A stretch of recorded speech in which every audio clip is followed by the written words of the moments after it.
Hi there. This is from your Karch book, and it's talking about drugs that help with blood pressure. Here's the objectives. This is going to be quick because y'all can look this stuff up. And really and truly, a lot of it you're going to have to understand the A&P to see how the drugs work so you can understand why we give it. Here are the different elements that make up how blood pressure is determined. So cardiac output, the thickness of the blood, and the resistance the blood encounters within the blood vessels. And this slide shows the different pathways and receptor sites that affect blood pressure. Pause the video and read through them to refresh your memory from the information you originally learned in A&P. Understanding how the different receptor sites affect blood pressure will help understand how the medications work, as well as the disease processes.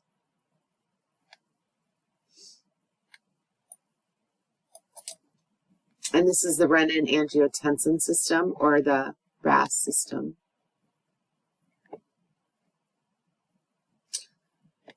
Pause it and review it. I don't have to read it to you.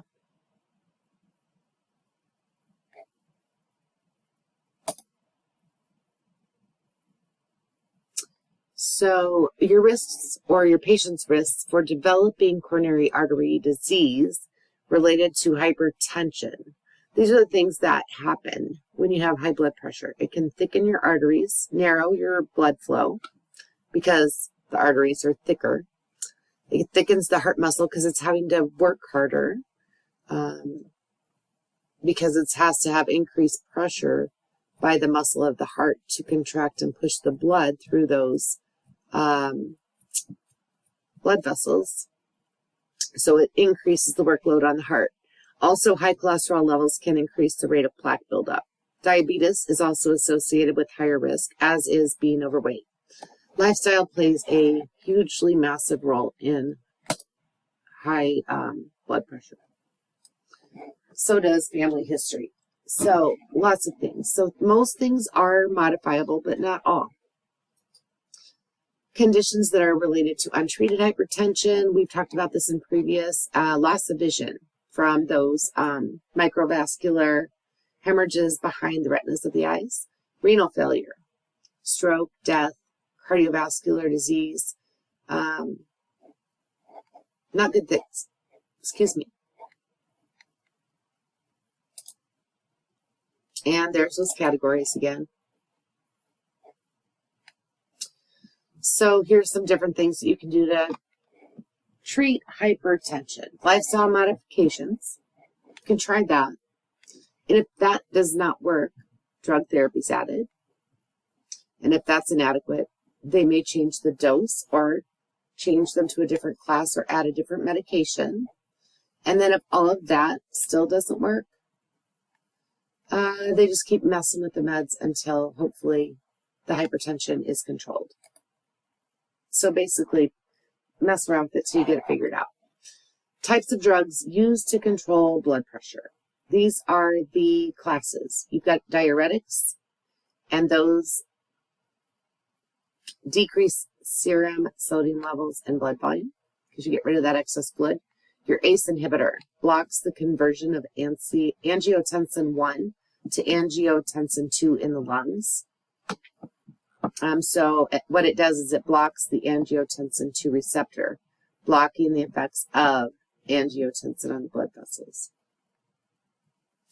Your beta blockers block the beta part of the cells, which leads to a decrease in heart rate as well as vasodilation. Calcium channel blockers relax the heart muscle and help it to contract more, effectively, I guess. And then your vasodilators act directly on vascular smooth muscle to cause muscle relaxation, which leads to vasodilation and a drop in the blood pressure. ACE inhibitors block ACE from converting angiotensin 1 to angiotensin 2, which leads to a decrease in blood pressure.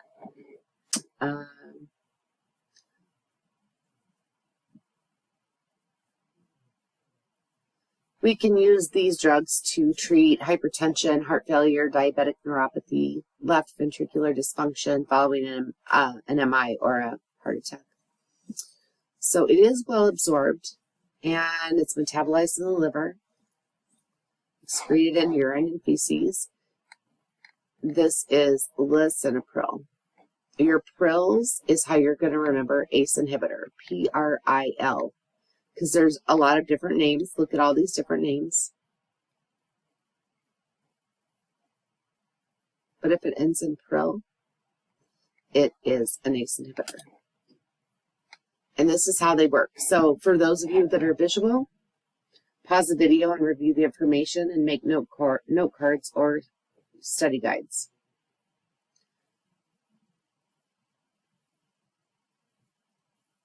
So it decreases peripheral vascular resistance without increasing cardiac output, cardiac rate, or cardiac contractility.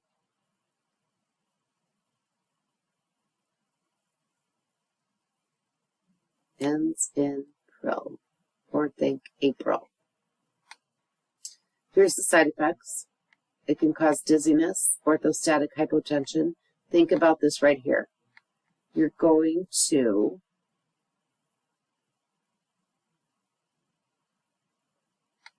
open up or dilate those peripheral vascular. You're going to open up really all of the vascular system. So when you do that, you're not going to be able to, the body won't respond quickly to changes in position. Dizziness can happen if the dose is too high, or just sudden changes in position. So the orthostatic hypotension is tests we do to see if there's a drop in systolic or diastolic blood pressure when a person goes from lying to sitting to standing. We'll talk about that. I think we might have already talked about it, or we'll talk about it in lab. But I won't go into it now because I'm trying to keep these a little shorter. This is the biggest thing I feel like people complain about, that non-productive cough. You get this little dry, nagging cough, and it's like this tickle that just won't go away. So if your patient is on this medication and they have a non-productive cough, let's see what else we can use. So if your patient has aortic valve stenosis, we don't want them on an ACE inhibitor. ACE inhibitors reduce afterload and lead to severe hypotension. So these patients should not receive ACE inhibitors. Additionally, with patients with hypovolemia, ACE inhibitors can worsen dehydration and hypovolemia. So these patients should not receive treatment with ACE inhibitors. Also, patients who are pregnant shouldn't use them, as they can have birth defects, and women who are breastfeeding should not use them, as they do pass in breast milk. ACE inhibitors should be used with caution in patients who have impaired kidney function, a severe autoimmune disorder, patients who take drugs to lower the white blood cell count, and lower the immune response. So steroids, chemotherapy drugs, etc., and heart failure. Some potential adverse effects of ACE inhibitors include GI irritation, renal insufficiency, a random dry cough. If this occurs, the patient will need to be taken off of it. I think I just said this. And angioedema. Angioedema is in red because it's like a life-threatening emergency. Look at this picture. Looks a little life-threatening. I'm thinking they might need to be intubated. What about you guys? Additionally, ACE inhibitors can sometimes cause hyperkalemia, which is too much potassium, tachycardia, heart attack, rashes, pruritus, which is itching, proteinuria, so increased protein in the urine, and bone marrow suppression. So the nurse will need to monitor for these signs and symptoms. So see how your patient was totally fine, so they thought you checked their blood pressure a few times. Now their doctor put them on blood pressure meds, and look what happened. You think they're going to stay on it? Might take some further education and some finessing. So we're going to need to assess all the things we normally would. Do our exam. Know if they have an allergy to ACE inhibitors. If they have impaired kidney function, pregnancy, or if they're lactating. Talk about how salt and volume depletion and heart failure, this would be contraindicated. Baseline status before beginning therapy, including vital signs, weight, skin, ECG or EKG, CBC with differential and electrolytes.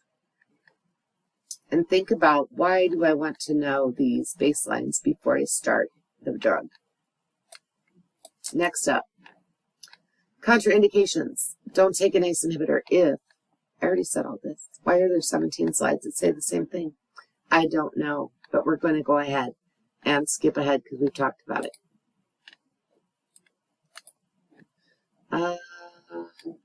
Prototype ACE inhibitors. Captopril.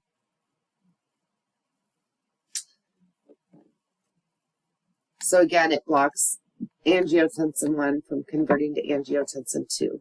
So it decreases blood pressure.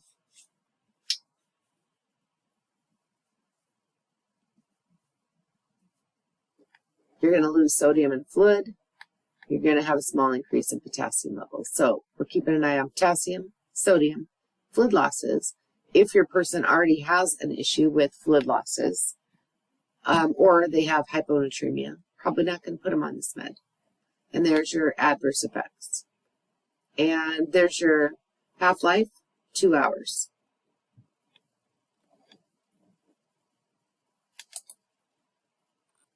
Angiotensin 2 receptor blockers. These end in sartan, as you see right here. So angiotensin 2 receptor blockers end in sartan. They bind to angiotensin 2 receptors to block vasoconstriction and the release of aldosterone. So they were kind of similar, but by blocking the receptor site.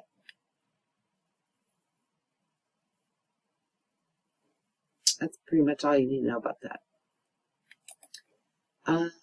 Don't take it if you have an allergy, pregnant, or lactating. If you have renal issues or liver issues or hypovolemia, be careful. Adverse effects, headache, dizziness, fainting, weakness, GI complaints, skin rash, or dry skin. Drug-to-drug interactions, don't take it if you're taking phenobarbital. So there's your headache. Open up the blood vessels, it can cause a headache. Lower the blood pressure too much, it can cause dizziness.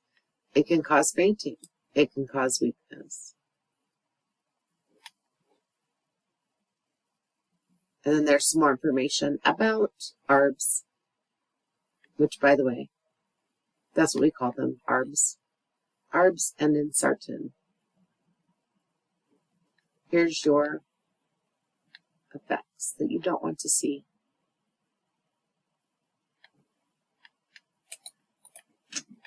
Calcium channel blockers. These are the ones that help the contractility of the heart muscle itself.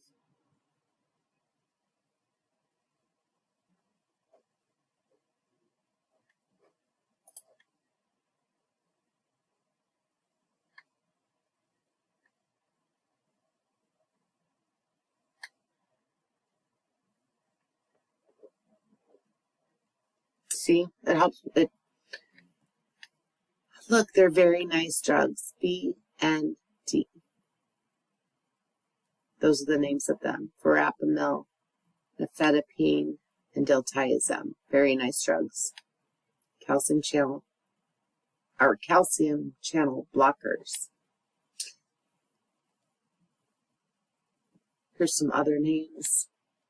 Amlodipine. This is the one I see the most. So, look, it ends in peen, zam. So they don't all end in the same thing, but then this one, very nice drugs, helps you remember some names you might see of the calcium channel blockers. They decrease blood pressure, cardiac workload, and myocardial oxygen consumption. But they help with they decrease the contractility and the conductivity and the demand for oxygen. So I guess it makes the contractions more effective. It just kind of slows them down. So there's your side effects. Bradycardia, maybe it slows it down too much. lowers the blood pressure, maybe too much. It might cause an AV block, so a block between the atrial and ventricular areas of the heart, so it's an arrhythmia. A headache, it could cause that. Obviously, all that stuff can cause headaches. Abdominal discomfort of constipation or nausea, and peripheral edema. See what else it says. Don't take it if you're allergic. Don't take it if you have issues with heart arrhythmias like sick sinus syndrome. Renal or hepatic dysfunction, pregnancy, and lactation.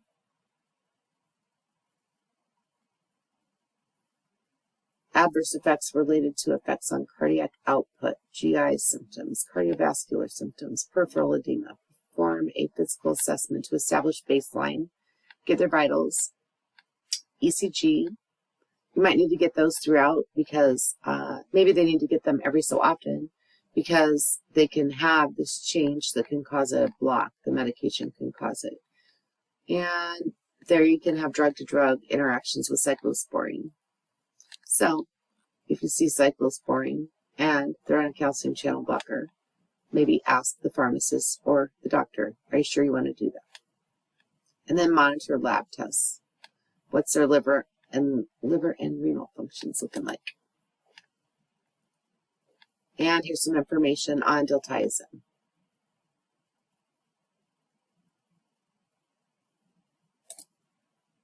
Vasodilators, hydralazine, so that one, nitroprusside or nitropress.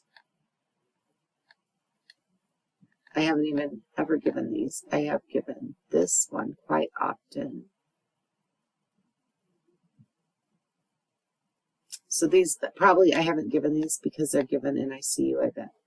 But I've given this one quite often, and this is for severe hypertension. So it could be severe hypertension. Well, there's malignant and hypertensive emergencies. So malignant, it's like it's very resistant to treatment, and a lot of times it's your secondary, like they have renal issues, so it's causing their secondary hypertension, and it can sometimes be resistant to some of the meds.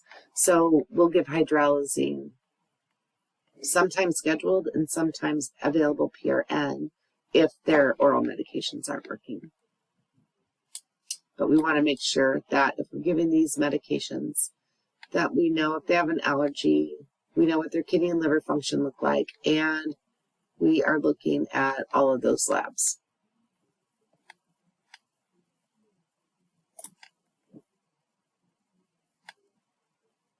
So why do we use it? Severe hypertension.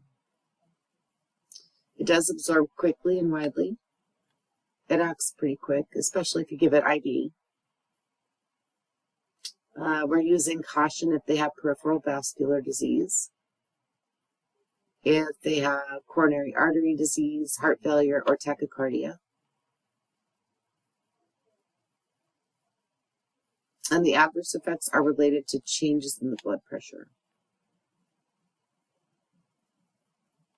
Cyanide toxicity, and that's only with the nipride.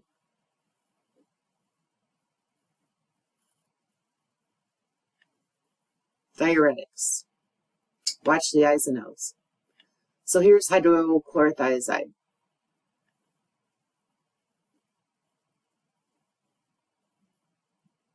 So you're getting the body to get rid of sodium in water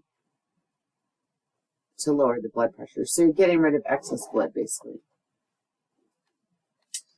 And we have a couple different ones. The hydrochlorothiazide here.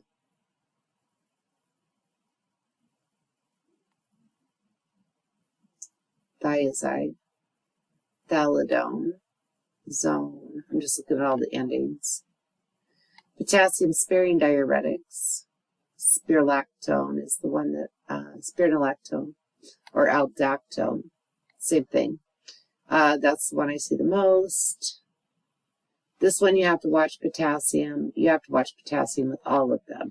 Potassium-sparing diuretics, though, it's holding on to the potassium, so it could be too high. The loop diuretic, which is furosemide or Lasix, that one is going to get rid of your potassium. So you definitely want to be looking at the potassium levels, because too high or too low, major heart issues.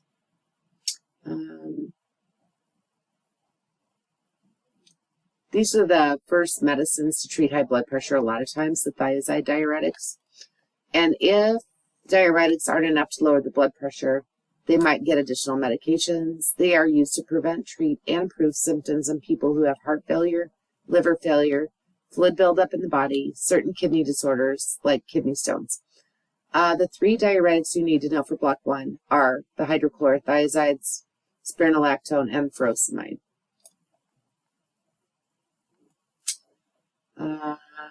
Let's see. Some different side effects: dizziness, headaches, dehydration, muscle cramps, a type of arthritis called gout, which can cause severe joint pain, usually in the big toe, and erectile dysfunction or impotence.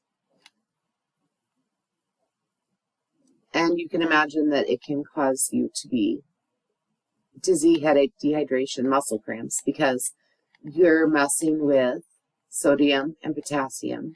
So your potassium is going to cause muscle cramps if it's too high, too low. Dehydration, because you're getting rid of fluid. Headaches and dizziness, because you're dehydrated. So a lot of your side effects you can picture if you know how they're working or what they're doing. And then here's your drugs affecting blood coagulation. So your prothrombin, thrombin, these are the different pathways for clotting.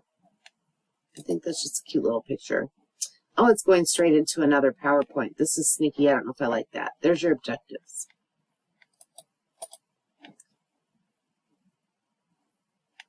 Vascular trauma can lead to a number of complications, including loss of blood, sometimes a large amount, formation of a blood clot, bruising, and swelling.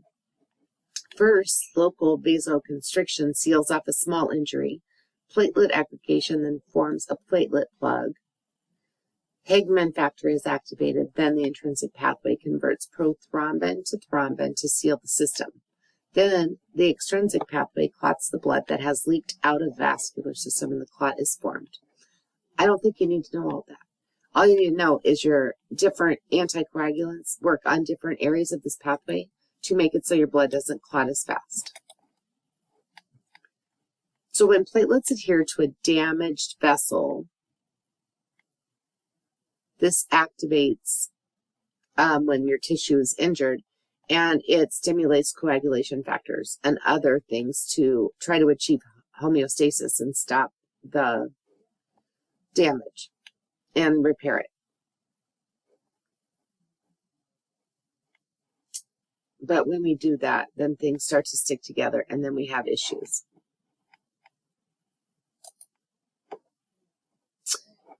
Types of blood disorders include patients who clot too frequently, so they have emboli, or those who do not clot appropriately, thus leading to hemorrhaging or excessive bleeding. This slide lists coagulation concerns across the lifespan, including those for the elderly, so pause the video and take some notes to ensure you know and understand the information.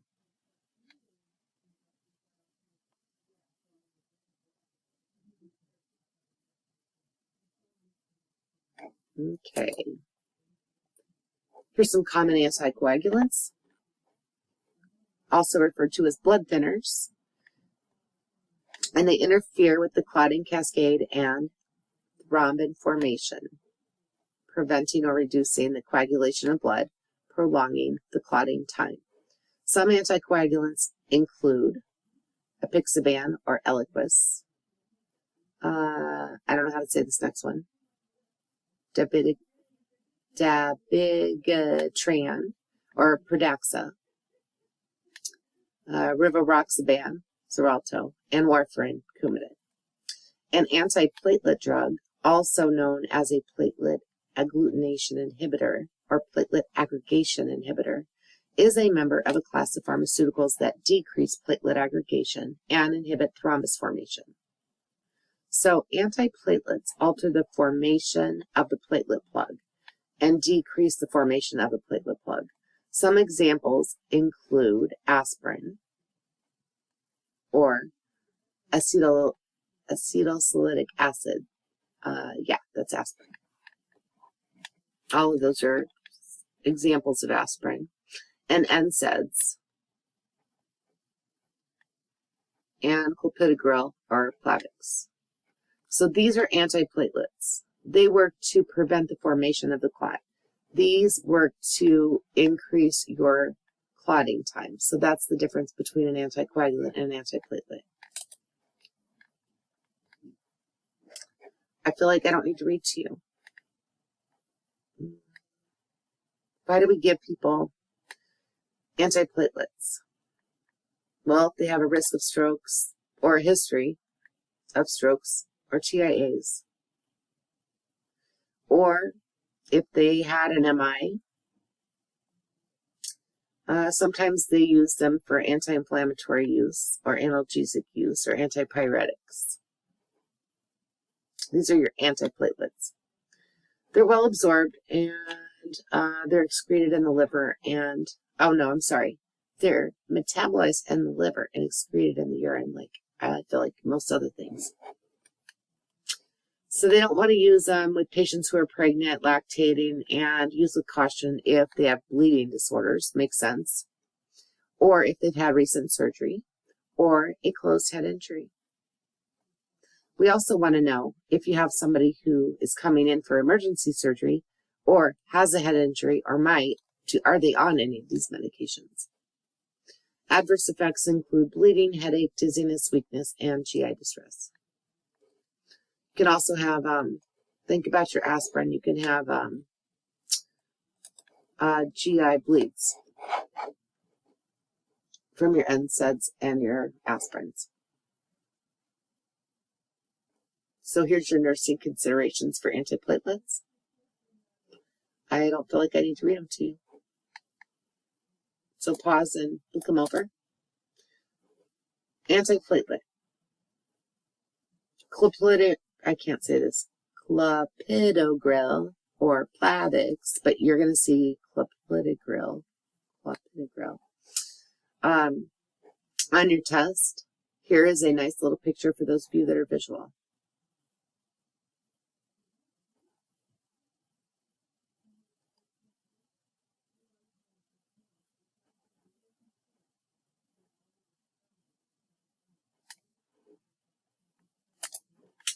And here's some more information on aspirin.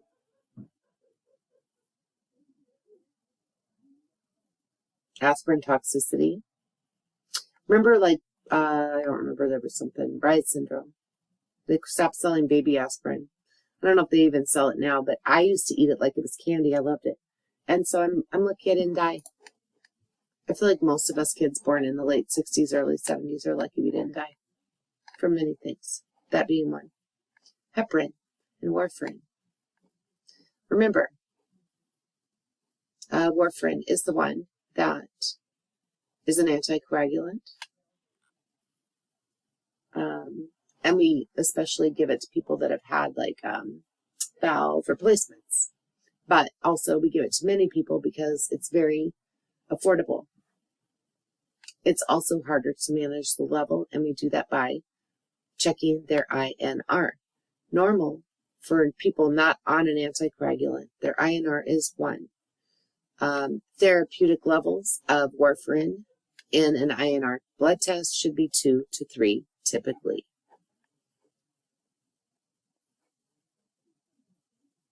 Heparin, we're looking at the PT to see if it is therapeutic or not. How warfarin affects blood clotting? Well, it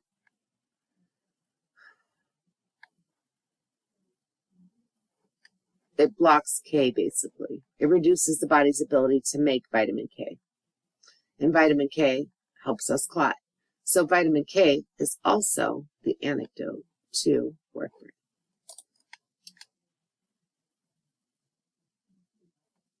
And then here's the actions of anticoagulants in general. They interfere with the normal cascade that is involved in the clotting process. And here's your contraindications. Allergy and condition that could be compromised by increased bleeding tendencies. Also think about who else we wouldn't want to take these anticoagulants. Maybe someone who falls all the time. Maybe I don't want them taking them because they might hit their head and now they're going to die of a hemorrhage in the brain.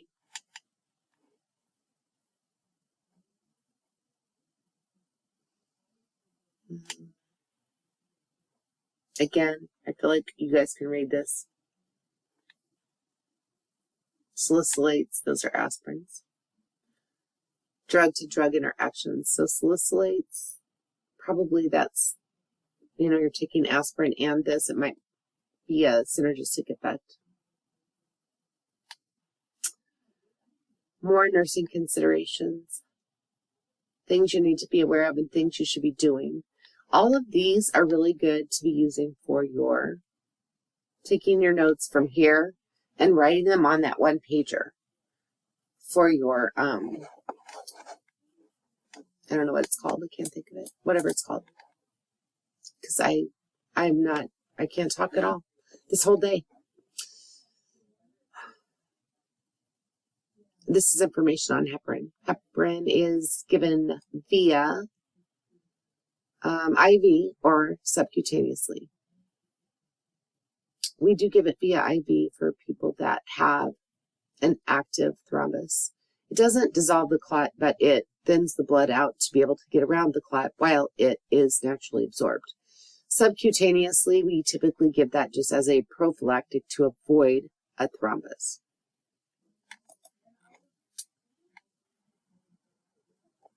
And when we give this Lovenox or enoxaparin, it's really kind of a different form of heparin. It is low molecular weight heparin.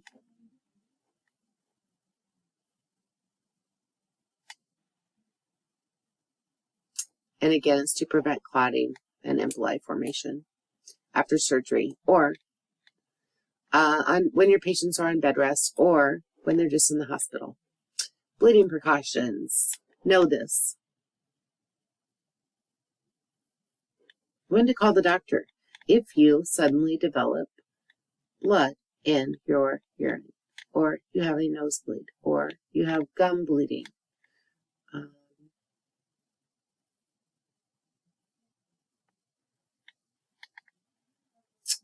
excessive bruising.